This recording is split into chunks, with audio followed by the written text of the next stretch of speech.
Hi guys, I am Vivek Singhal from tradingwithvivek.com। और आज मैं आपके सामने लेकर आया हूं एक ऐसा स्टॉक जो अगले 10 साल तक भी रखा जा सकता है और जो लगातार एक अच्छा परफॉर्मर रहा है पास्ट में, और जिसने हाल फिलहाल में सबसे ज्यादा हाईएस्ट एवर नेट प्रॉफिट उसने पोस्ट किया है और लगातार उसमें कंसिस्टेंट परफॉर्मेंस है, फ्यूचर ग्रोथ है कंपनी की। तो कंपनी का नाम सामने लिखा ही हुआ है already, security and intelligence services India limited.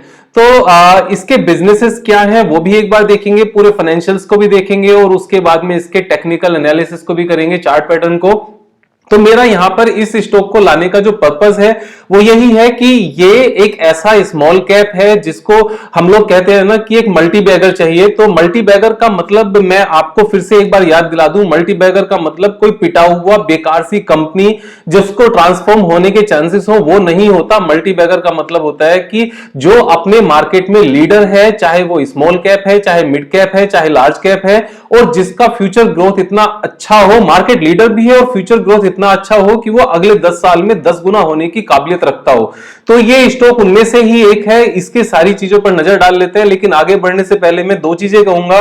First, कि मेरा यहां पर किसी भी स्टॉक को बाय या सेल करने का रिकमेंडेशन नहीं है। मैं आपके सामने स्टॉक एनालिसिस में सिर्फ आपको समझाने की कोशिश करता हूं कि हमें किस तरह से फैक्टर्स को देखना चाहिए, किस तरह से बैलेंस शीट को, टेक्निकल चार्ट्स को देखना चाहिए, बिजनेस समझना चाहिए। आप अपना कोई भी डिसीजन लेने से पहले खुद से एक बार ड्यू डिलिजेंस कर लें या अपने जो आपके इन्वेस्टमेंट एडवाइजर्स हैं उनसे राय ले लें।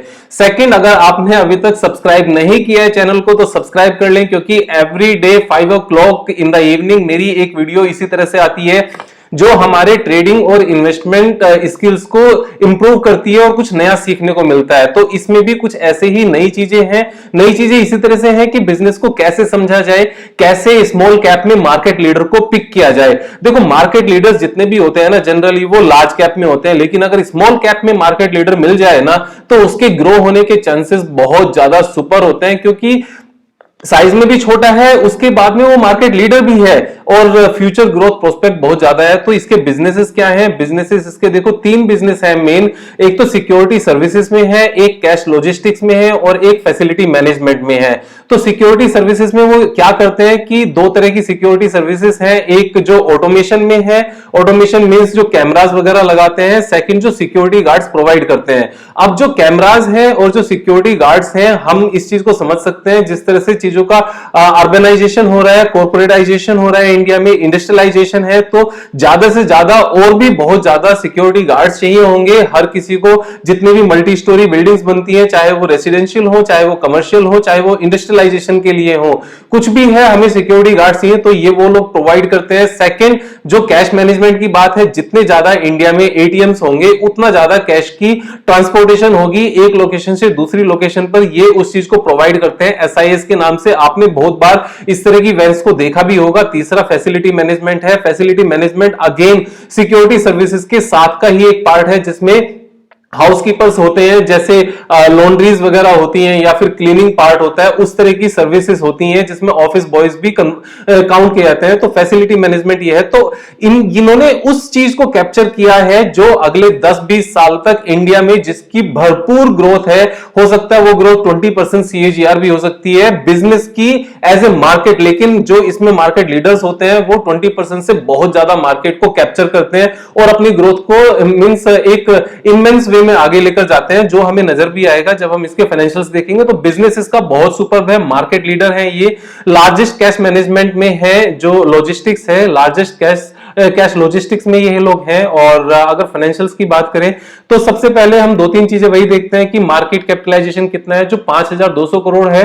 तो ये उतना छोटा भी नहीं है लेकिन कैटेगराइजेशन के हिसाब से ये स्मॉल कैप है, क्योंकि 8000 करोड़ तक हमारी 250 कंपनीज ऊपर की काउंट हो जाती हैं और 8000 करोड़ से नीचे मींस जो 250 लार्जेस्ट कंपनीज के नीचे जो कंपनीज होती हैं वो सारी स्मॉल कैप है सेबी और एमफी की गाइडलाइंस के अकॉर्डिंग। तो ये एक स्मॉल कैप है। स्टॉक पीई इसका 21 है, जो कि मार्केट लीडर्स के लिए बहुत ही सुटेबल है, बिल्कुल भी ज्यादा नहीं है। रिटर्न ऑन कैपिटल एम्प्लॉयड की बात करें तो ये मासेस में काम करते हैं, इतना सारा इन्होंने स्टाफ देना होता है। ये ऐसा नहीं कर सकते कि 5,000 पर मंथ पर एक एम्प्लॉय को हायर किया और 12,000 पर मंथ के हिसाब से दे दिया। तो ये बिजनेस इस तरह का है कि यहां पर हम 100% रिटर्न ऑन कैपिटल एम्प्लॉयड जैसी चीजें नहीं देख सकते, तो थोड़ा सा कम ही होता है। और जैसे जैसे चीजें आगे बढ़ती हैं वो इंप्रूवमेंट भी आती रहती है, लेकिन 18.2% इज वेरी मच रीजनेबल, एक काफी अच्छी रेस्पेक्टफुल फिगर है ये। उससे सबसे बड़ी बात है जो प्रोमोटर्स के पास होल्डिंग है वो 73.7% है, जो कि 75% जो मैक्सिमम कैपिंग है उसके पास है। यानी कि प्रोमोटर्स को अपने बिजनेस पर पूरा पूरा कॉन्फिडेंस है एंड लार्जेस्ट पार्ट वो खुद से लेकर बैठे हैं। प्लेजिंग की बात करें तो 0.20% शेयर्स प्लेज है, जो कि नेग्लिजिबल है। इस फिगर को अगर नहीं भी देखें तो भी चलेगा, अगर इसको राउंड ऑफ कर दिया जाता तो ये 0% ही नजर आता। डेट टू इक्विटी रेशियो 0.36% है, ये 0.36 है, यानी कि 36% कंपनी के ऊपर डेट है इक्विटी के कंपैरिजन में। इसको एक बार देख लेते हैं आगे चल के। वैसे ये सो फार अगर देखा जाए तो ठीक ठाक फिगर है, कंपनी ऑलमोस्ट डेट फ्री ही है, मींस 36% है। लेकिन उसको देख लेते हैं कि वो पैसा कहां लगा हुआ है, और अगर हम इसमें जाएं तो एक बार पहले उसी पार्ट को देख लेते हैं जो डेट की हम बात कर रहे हैं। तो डेट की बात करते हुए कंपनी के पास जो डेट था वो 233 करोड़ था 2012 में। उसके बाद ये धीरे धीरे बढ़ते हुए 1214 करोड़ तक पहुंचा 2020 तक, क्योंकि एक्सपेंशन भी कंपनी ने किया है। और पिछले 6 महीने में इन्होंने ऑलमोस्ट 600-700 करोड़ का लोन रीपे कर दिया है, जो कि कमेंडेबल है। इस पीरियड में पिछले 6 महीने में इन्होंने लोन को रीपे किया है, यानी कि फर्दर एक्सपेंड नहीं किया है। जितना इन्होंने एक्सपेंड किया है उसमें से जो भी इन्होंने एक्यूमुलेट किया पार्ट को, उसका एक मेजर चंक इन्होंने लोन रीपे कर दिया, जो बहुत अच्छी बात है। तो लोन रीपे करना यानी कि कंपनी के पास कैश है तभी इन्होंने लोन रीपे किया, अदरवाइज तो कैसे करते। और जहां तक ये बात है कि यहां तक इनका 2019-20 तक इतना सारा लोन क्यों हुआ, तो उसका फिक्स्ड एसेट से हम देख सकते हैं। यहां पर लगातार कंपनी ने अपनी कैपेसिटी को इंक्रीज किया है। 308 करोड़ का फिक्स्ड एसेट्स था मार्च 2016 में, जो बढ़ते हुए 1660 करोड़ हो गया है, लगभग 6 गुना, 5-5.5 गुना। तो उसी के अकॉर्डिंग इन्होंने यहां पर लोन लिया, उसको यूज किया और अभी उन्होंने इससे जनरेट करके अपनी इनकम को इसको रिपे किया है। ये एक बहुत अच्छी बात है। अब प्रॉफिट एंड लॉस की बात करते हैं तो सेल्स इनकी थी 2400 करोड़ की मार्च 2012 में, जो बढ़ते हुए 8700 करोड़ हो गई है, यानी कि हाईएस्ट एवर है। इनका कोई भी एक भी ऐसा ईयर मुझे नजर नहीं आया जिसमें इनकी सेल्स कम हुई हो। तो 2400 करोड़ से 2600 करोड़, 3000 करोड़, 3500, 3800, 4300, 5800, 7000, 8400 एंड 8700, एक भी साल इनकी सेल्स कम नहीं हुई है। अगर ऑपरेटिंग प्रॉफिट की बात करें तो ऑपरेटिंग प्रॉफिट भी इनका हर साल ग्रो किया है।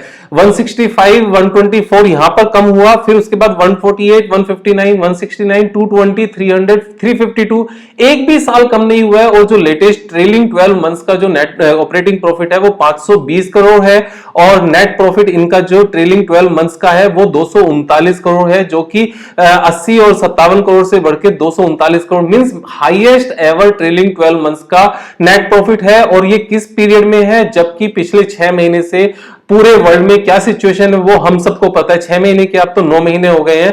तो ये सारी चीजें, फाइनेंशियल्स तो देखो इनके सुपर्ब है। और अगर कैश फ्लो की बात करें तो कैश फ्लो लगातार पॉजिटिव रहा है। जो भी ये नेट प्रॉफिट कमाते हैं वो सारा कैश फ्लो में यहां पर नजर आता है। और रिटर्न ऑन कैपिटल एम्प्लॉयड जो कि मार्च 2019 में थोड़ी सी कम हुई, वो वापस से इंक्रीज होनी शुरू हो गई है। शेयर होल्डिंग पैटर्न की बात करें तो 73.71% इनके पास शेयर होल्डिंग है। एफआईआई के पास 12.5% है, डीआईआई के पास 6.5% है, और पब्लिक के पास जो 14% शेयर होल्डिंग थी दिसंबर 2017 में वो कम होकर 7.10% हो गई है, जो कि लगातार कम हो रही है। यानी कि जो एफआईआई और डीआईआई हैं उन्होंने लगातार मार्केट से सारा माल उठा लिया है, पब्लिक के पास से उठाकर अपने पास रखते जा रहे हैं। ये एक अच्छे स्ट्रॉन्ग आगे चलकर ग्रोथ होने के जो इंडिकेशंस हैं वो चीज नजर आती है इस चीज से। तो फाइनेंशियल्स भी अच्छे हैं, बिजनेस भी अच्छा है। अब एक बार इसके हम लोग टेक्निकल चार्ट पे भी निगाह दौड़ा लेते हैं। तो ये एक मैंने ब्लैक लाइन हमेशा से ड्रॉ की होती है जो 200 डे मूविंग एवरेज है। अब ये 200 डे मूविंग एवरेज के नीचे ट्रेड कर रहा है, ये भी एक अच्छी बात है।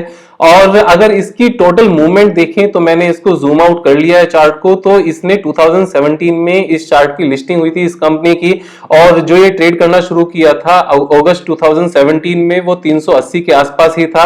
ये चार्ट यहां से, ये कंपनी का स्टॉक यहां से 380 से 700 गया, फिर नीचे सेम लेवल पर आया, बहुत स्ट्रॉन्ग सपोर्ट आई, सपोर्ट आके फिर से वापस से इसने चलना शुरू किया और पैंडेमिक से एकदम पहले इसने 623 तक गया था। सडनली सब कुछ हालात खराब हो गए और वापस से नीचे गिरना शुरू हो गया, और उसके बाद में सेम लेवल पर ये फिर से सपोर्ट ले रहा है। अब ये बात ये आती है कि अगर कंपनी इतनी अच्छी थी, सब कुछ इतना अच्छा था, तो ये 18 में गिरा क्यों? देखो जनवरी 18 के बाद से जितनी भी स्मॉल कैप और मिड कैप कंपनीज थी, सब में लगातार गिरावट आई थी, और उसी के दौरान ये मार्केट के साथ ही यहां पर नीचे आया।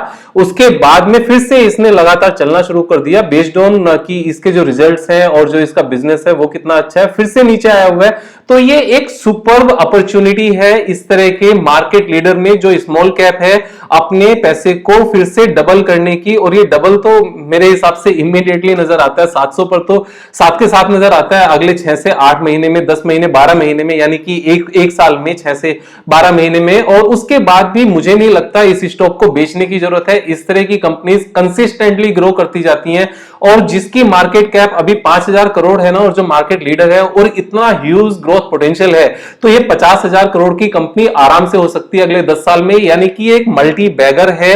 5000 करोड़ से 50,000 करोड़ तक की जर्नी में शायद 6 साल लगे, 8 साल लगे, हो सकता है 10 साल लगे, लेकिन ये मल्टी बैगर है। So I am a buyer in this share. आप अपना ड्यू डिलिजेंस कर लेना। मेरा पर्पस यहां पर अगेन फिर से आपको अच्छी कंपनीज को सर्च कैसे करते हैं, किस तरह से बिजनेस समझना चाहिए, फिर फाइनेंशियल समझने चाहिए, फिर टेक्निकल एनालिसिस करनी चाहिए, ये पर्पस आपको सिखाना है। कोई क्वेरी हो तो कमेंट में आप पूछ सकते हो, आप मुझसे व्हाट्सएप पर भी पूछ सकते हो। समटाइम्स होता है कि मैं ये बोलता तो हूं, लेकिन बहुत ज्यादा वर्क प्रेशर होने की वजह से इतने सारे मैसेजेस और कमेंट्स आते हैं कि रिप्लाई करने में डिले हो जाता है। तो उसमें गुस्सा नहीं करना, दोबारा से रिपोस्ट कर देना। मैं बिल्कुल कोशिश करूंगा आपकी सारी क्वेरीज को सोल्व करने की। I am Vivek Singhal from tradingwithvivek.com। Thank you so much. Have a nice evening.